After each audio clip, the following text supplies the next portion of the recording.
Infertility म्हणजे मूल न होणे ह्या समस्या आजकाल खूप उद्भवत आहेत. सो आज आपण याच्याविषयी जाणून घेऊया. आज आपल्यासोबत एक्सपर्ट मॅम आहेत, IVF specialist doctor Kanchan Durupkar ma'am. So ma'am, diet आणि इनफर्टिलिटी याचा काही कोरिलेशन आहे का, आणि फर्टिलिटी इन्हान्सिंग डाएट याच्याविषयी तुम्ही बोलू शकाल का? डॉक्टर प्रेरणा जे आहे ते आपल्याकडे खूप एन्थुसियास्टिक डायटिशियन आहे आणि त्यांनी हा जो विषय निवडला आहे हा फार महत्त्वाचा आहे, कारण फर्टिलिटी आणि डाएट याचं डायरेक्ट कनेक्शन आहे. आज आपण बघतोय की फर्टिलिटी इश्यूज, प्रेग्नन्सी नाही राहणे हे ऑन राईज आहे. हे का बरं ऑन राईज आहे? एक तर लेट एज ऑफ मॅरेज, तर डाएट प्रॉपर नसणे, त्याच्यानंतर जंक फूडचं जास्त इन्व्हॉल्वमेंट आहे. जे यंगस्टर्स आहेत त्यांच्यामध्ये ॲडिक्शनचं प्रमाण वाढतंय, स्मोकिंग, अल्कोहोल यांचं प्रमाण वाढतं. तर यामुळे फर्टिलिटी इश्यूज पण वाढतात आणि डाएट जे आहे ते प्रॉपर नाही. त्याच्यामुळे आपण बघतो की यंगस्टर्स मध्ये सुद्धा हाय BMI, ओबेसिटीचं प्रमाण वाढतंय आणि PCOS हा जो एक प्रॉब्लेम आहे आजकाल सगळ्यांमध्ये खूप बळकावतोय. सो यासाठी डाएटचं खूप अनन्यसाधारण महत्व आहे. मेडिटेरियन डाएट हे फर्टिलिटीसाठी खूप उपयुक्त आहे म्हणतात. मेडिटेरियन डाएट म्हणजे काय?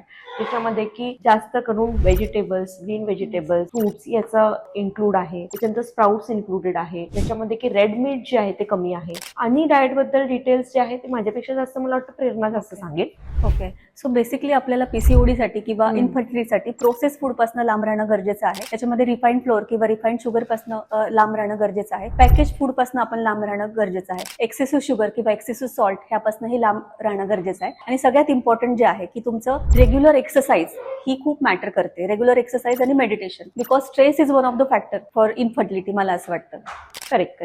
सो या सगळ्या गोष्टी ज्या आहेत त्या आपण ज्या डिस्कस करतो आणि आपण या पेशंटला सांगतो किंवा आपले जे पण काही कपल्स असतात त्यांना सांगतो, तेव्हा त्यांना बऱ्यापैकी या गोष्टी माहिती असतात. पण मेन गोष्ट आहे, they need to be inspired and they need to implement all this things. Then only it is going to work from them. Not only for 1 month, not only for 10 days, 15 days, पण त्यांना हे they have to implement it for 6 months, 1 year, तेव्हा त्याचा effect होईल. प्रत्येक वेळेला पेशंटला काय वाटतं की आता मी 1 महिना डाएट केलं तरी पण मला काहीच इफेक्ट नव्हता. It is not the thing. So always diet, It should be a lifestyle. yeah, Always it should a be a lifestyle. lifestyle. It should be a modification in your day-to-day routine, not for 1 day, not for 10 days, not for 1 month, but for a routine.